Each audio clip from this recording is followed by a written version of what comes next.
Hey guys, what is up? And welcome to my Week 9 predictions for the 2019 NFL season. As you can see right now, I did pick the San Francisco 49ers to beat the Arizona Cardinals. Now, actually, let me take these off. I don't know why the hell I'm wearing them. No idea why I was wearing those. Oh, right, I was listening to stuff. Now I remember. But I did pick the 49ers to beat the Cardinals, and even though I thought they were going to win by 14 or more, oh well. A win's a win.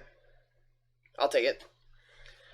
Alright, let's move on to the Sunday games. You have Texans at Jags. I do think the Texans are going to take it here. Now, it's at 9:30 in the morning.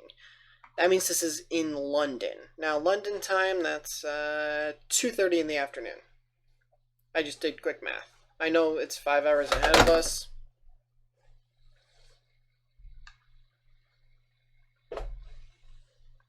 You heard nothing.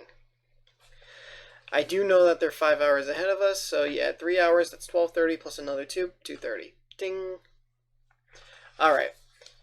Then you have, and I understand the Jags have always played well in London, but that was also with Blake Bortles, not Gardner Minshew. So let's see what happens, but I say Texans take it here. Bears at Eagles. I am going to pick the Eagles here. The Bears defense cannot keep bailing them out. And I think it's finally coming to an end where the defense has had enough of it. And if they don't move off Mitchell Trubisky this year, I don't know what's going to happen. They have to admit that they whiffed. They could have had Patrick Mahomes. They could have had Deshaun Watson. And instead they got Mitchell Trubisky. Oh well. Colts at Steelers. I am going to take my Steelers here. They started as favorites. And went to underdogs, but T.Y. Hilton is not playing. He's out with a calf injury, which definitely helps the Steelers. And I actually want to play a clip for you guys. I don't know how much of the clip I'm actually going to play, but it's Michael Lombardi talking on the Pat McAfee show about the Colts and Steelers game. Now, Pat McAfee playing for the Colts as a punter and being from Pittsburgh. This game, he's definitely going to be watching it, but I'll let you guys watch that clip for whatever I show you, and just to, show you that. I thought this Colts-Steelers game was the biggest layup I've seen in Vegas in a long time. Tell me why the Colts are only a 1-point favorite, but started out as a 1.5-point dog. I can't. I'm with you on this one. This is my play of the week. I love the Colts here. I love the Colts. That makes me feel very good with your record on the show, by the way. It makes me feel very good. I think the Colts will run. I think the Steelers. That Miami was moving the ball. Miami was moving the ball on the Steelers, and this, that call at the end of the first half by the Dolphins cost them the game. Oh. The zero blitz call. Why? Why would you do that? That really was a bad call, and that lost them the game because then Rudolph got a little bit of confidence. I think Indianapolis coming off the week they had. I think they'll be ready to play. I think they'll run the football, and I think Jacoby Brissett will throw it down the field.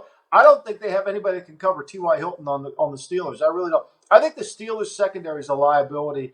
I think even Joe Hayden. I mean, you saw it the other night. Hayden had a hard time covering. I love that you said that. I've been saying this all week. There's been a lot of Steelers fans, I think, that have no idea about what's coming into town. I think Steelers fans, if you judge by Twitter, not a lot of them, and for good reason, probably they don't pay attention, have any idea what's going on with the Colts. They just look at that box score against the Broncos and they're like, oh, they barely beat the Broncos, this Colts team. What they didn't see is the weeks before that where they were unstoppable almost, and they had a bad game and still got a win against a team that has only has lost by 2 or less points 3 times this year. So the record is not very indicative of the team that they are. Granted, they're still bad. Let's not talk about it. But the Colts being able to itch out that win. And for me, the biggest thing here, Mr. Lombardi, Quentin Nelson in that offensive line had a bad game last week. So I don't know Quentin Nelson that well. I tried to talk to him. We got like 3 sentences out of him. It was tough, right? He's a tough guy. He's an incredible teammate. He's been sitting on that all week, right? And I like to gamble thinking about the humans that we're betting on, not just the scores and the stats and things like that. That offensive line did not have their best game last week. So to have to sit on that and sit in a room with Quentin Nelson, who is this demanding individual. I mean, you can tell by the way he plays, he's demanding and what he's brought out of other people. I think they might rush for 7,000 yards if they wanted to this week with that offensive line coming off a bad game. I think any coach's greatest week is when he wins and his team plays crappy, because then he can get on it. Yeah. And I think you're right. I think that Frank Reich really can say to the team, "Look, we got to raise the bar. That wasn't really good enough. We're not good enough doing that. We got to raise the bar." And I mean, they're really good. Here's the thing: they're really good on third down. They're 14 and 26 the last 2 weeks on third down. They control the football. And with Rudolph, he needs a lot of reps. He's going to need 32 minutes with this ball to score points. He's not going to be able to drive it down the field. I think the speed of the Colts defense will give the Steelers, who offensive line wasn't playing very well either. I'm not in love with the Steelers at all as a football team. I'm shocked they traded a first-round pick for Minkah Fitzpatrick, even though he's played well. That first-round pick could be a top 10 pick. Okay, guys, so I just want to talk about that clip for a second. So, here's my problem with it. I'm not sure if when these people talk, they actually know much about the team. So, he talked about this not loving the Steelers secondary. Now, while Joe Hayden is getting older, he's still, and he may not be at that Pro Bowl, All-Pro level he once was. He's still a starting safety, or starting corner in this league, I'm sorry. He's still a starter. Steven Nelson has been a phenomenal free agent acquisition. I absolutely love the pickup by the Steelers. He's been so solid in coverage.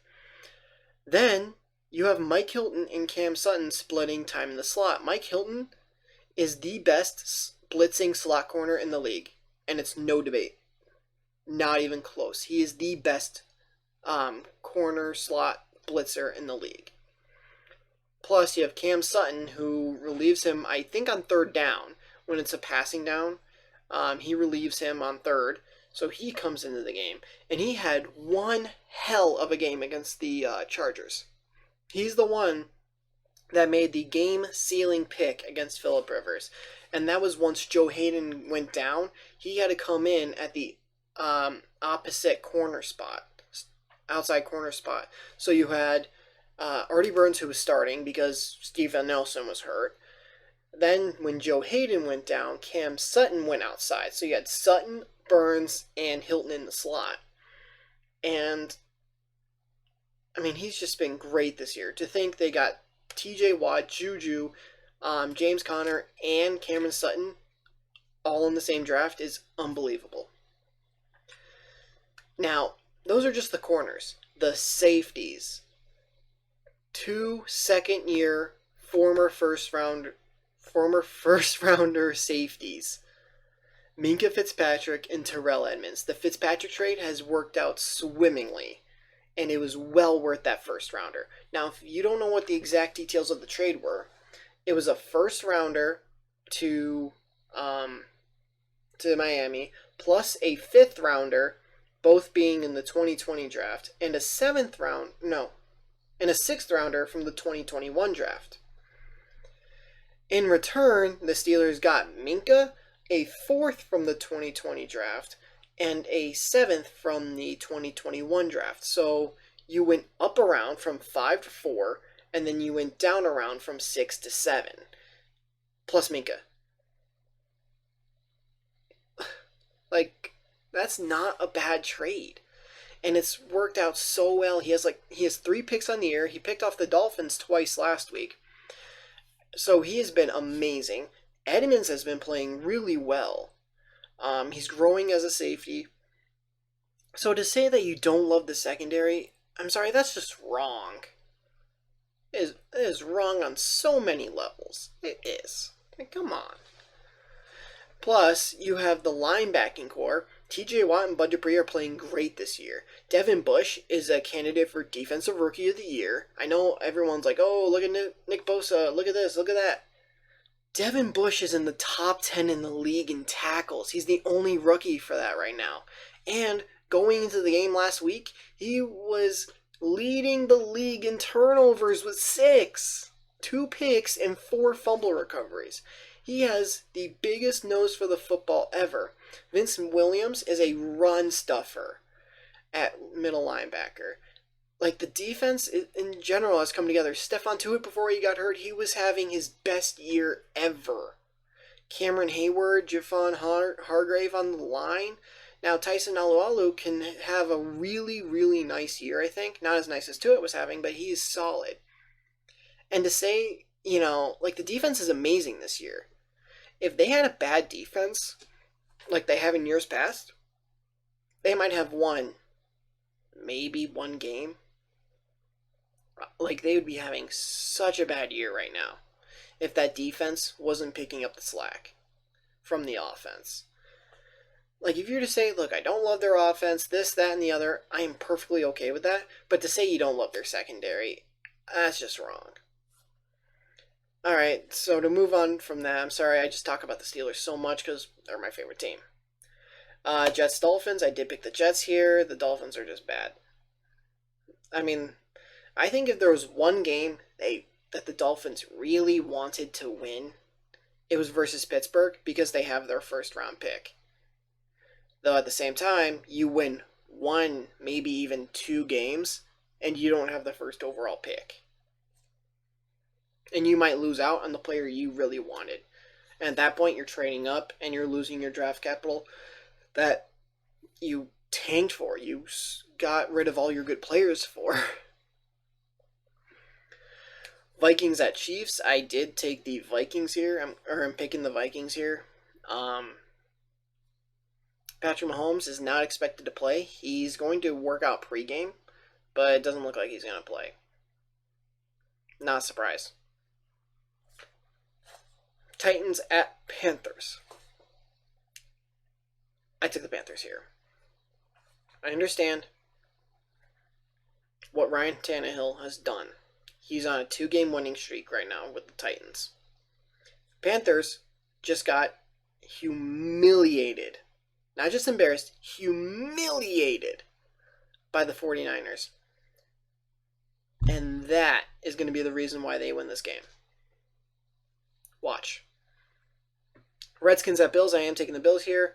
Dwayne Haskins is expected to start, but he's not ready. It's not. I thought the Giants should have taken him instead of Daniel Jones, but Daniel Jones really isn't ready to start either. I think Kyler was possibly the only one ready to start in the league. So Redskins, I don't think they have a shot against that Bills defense. No. Buccaneers at Seahawks. I am taking the Seahawks here. Jameis is the most wildly inconsistent quarterback I have ever seen. He'll throw 5 touchdowns, and then he'll throw 5 picks in the next game. And then he'll go throw, 3 touchdowns, and he'll throw 2 picks the next game. And then he'll throw 3 picks, and then he'll throw 4 touchdowns. Like, there's no rhyme or reason to anything he does. It's so weird. Where he's just so inconsistent. I don't know what to tell you. Alright, so then we have the Lions at the Raiders. I am taking the Lions here. Raiders are a good team. Not going to deny that, but I like the Lions here. Sorry. Packers at Chargers. I'm going to be taking the Packers here. Chargers are just a mess. I think they would be a lot better. Their defense would be a lot better if they had Derwin. But they don't. Oh well. Browns at Broncos. I am taking the Browns here. Though watch out for this. Because there's quite a few times where you have a quarterback. And he's the backup. He's not the starter. He's the backup. Because the starter goes down. And that team rallies around the backup. And they play harder, they play faster, they play better with that backup. So the Broncos, it is possible that they beat the Browns. Putting that out there. Plus, with how undisciplined the Browns are, I mean, they're the most penalized team in the league so far. Baker has like 6 touchdowns to 12 picks. It's not good. It's not. Now, here's an interesting stat. Right? Interesting stat. Pull it up on my phone. I saw this on First Things First. quarterback comparison this seaon. It has Baker Mayfield on one side. If I can put it up on the screen, I will, and I'll explain this to you guys. So, it has Baker Mayfield on one side and a mysterious quarterback on the other side. Identity unknown. Baker Mayfield, 57.6 completion percentage, 241.4 passing yards per game, 6 touchdowns, 12 picks, and a 67.8 passer rating. Okay. Mysterious quarterback, 60.4%. That's higher. 281.5 yards per game. Higher. 9 touchdowns to 8 picks. Better ratio. Not a great ratio, but a better ratio. Passer rating, 79.2. That's higher. Can you guess who mysterious quarterback is? I'll give you some time.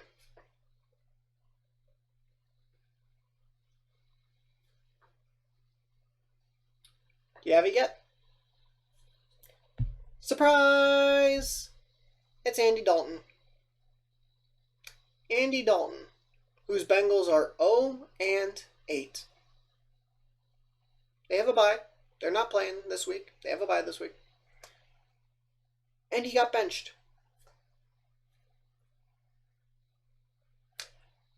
This man beats Baker in completion percentage, passing yards per game, his touchdown to interception ratio, and his passer rating. He beats him in all of them. And he just got benched. Just putting that out there. I don't even know why I brought it up. Mason Rudolph's only got, 9 touchdowns and 3 interceptions, but I don't know why I brought that up. That's not my business. Alright, Patriots at Ravens. I did pick the Patriots here. Kind of the one time I want the Patriots to win, because then it helps the Steelers. If the Steelers can win and the Ravens lose, they're only 1 game back in the division. The Ravens would be 5-4, and 5-3, and the Steelers would be 4-4. They're 1 game back if the Patriots win and the Steelers win. That's it. 1 game with 8 games left in the season. That's unreal. You're halfway through the season and you're only 1 game behind. You can win that division. So, it hurts having to cheer for the Patriots or root for them, hoping they win, hoping they beat the Ravens. It hurts. If the Steelers were running away with the division, I wouldn't want the Patriots to win. Now, if I thought they were going to win, I'd pick them. But I wouldn't be rooting for them. Excuse me. I wouldn't be rooting for them. I wouldn't be cheering for them. But, unfortunately, I have to. Cowboys at Giants. Taking the Cowboys. The Giants win? Fantastic. If not, I'm right. That's all I have to look at it. Now, would it be nice to see the Cowboys lose? Yes. It's not going to happen, but it'd be nice. And before I go, here's my take on Dak Prescott. I watch Undisputed a lot. So, Shannon Sharp, Skip Bayless. Shannon says Dak is overrated. And I can agree to that to a degree. Because he's not what Skip thinks he is. He is not what many people think he is. He is a good quarterback. And he's in the top half. He's definitely in the top half in the league. But here's where I draw the line at Dak Prescott. Can Dak Prescott win a Super Bowl with the Dallas Cowboys? Yes. Yes, he can. Now, can Ryan Fitzpatrick win a Super Bowl with the Miami Dolphins? Technically, yes, he can. But it's super ultra mega unlikely. Can Mitchell Trubisky win a Super Bowl with the Bears? Technically, yes, it's possible. But that's not what I'm not talking about technically. I'm actually talking, does he have a shot at it? I think so. Is he going to carry the Dallas Cowboys to a Super Bowl? No. No, he is not. And here's why I say that. Dak Prescott did not have his starting two tackles. And the Cowboys sucked. He has Travis Frederick back. He had his starting guards. He had Zeke. He had his receivers. He was missing his tackles. Now, he had his receivers. They were slightly injured, but he had them. And I don't know what's going on. He just can't win. So, Dak Prescott, he needs a lot of help to win. That's the problem. He needs help. He needs Zeke. He needs his, one of the best offensive lines in the league, the Dallas Cowboys line. He needs great receivers. He didn't have Amari Cooper, and they were like 3-5 last season before they got him. And then afterwards, they were like 7-2 or something like that. Or maybe 3-4. I can't remember. But, they completely turned the season around when they got Amari Cooper. And it's just, he's not great. He's good. He is. He's top half. But he's not great. He's not on the level of Patrick Mahomes, Russell Wilson, Aaron Rodgers. He's not on that level. It's simple. He's not. He's in the grouping of more of a Kirk Cousins or a Matthew Stafford. I'm trying to pick quarterbacks here. He's kind of in that level of a Kirk Cousins, maybe even a Jacoby Brissett. He's in that kind of ballpark where, yeah, he's all right, but he could be better. I would probably say Jimmy Garoppolo's better than him. Sorry. Jimmy's 16-2 as a starter in San Fran. He's better.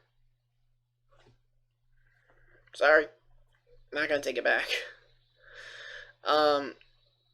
So he's in that ballpark. He's kind of like an Alex Smith ballpark kind of player. Where it's like, yeah, you're good. He's a Matt Ryan. Besides that one Super Bowl run Matt Ryan went on, he's okay. You could actually probably also put him in the conversation with Jared Goff. Though I think he's a little better than Goff. He's not better than Wentz, though. Sorry. Like, if you were to rank Goff, Wentz, and Prescott, I would put Wentz, then Dak Prescott, and then Jared Goff. That order. If you were to rank the three. So, he's okay. But he's just not what some people think he is. He can win a Super Bowl with the Cowboys, but he won't carry them. Sorry that took so much time. I'll probably edit some of that out. But I felt like that was something I had to talk about because there's a lot of talking about what is Dak Prescott. They beat the teams they were supposed to, and then they lost to the good teams. It's a little like Buffalo.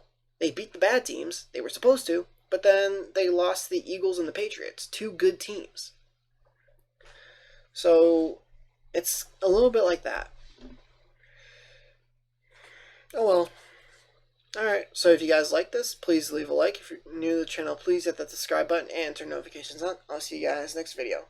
Later. Once I was 7 years old, Mama told me, go make yourself some friends or you'll be lonely. Once I was 7 years old.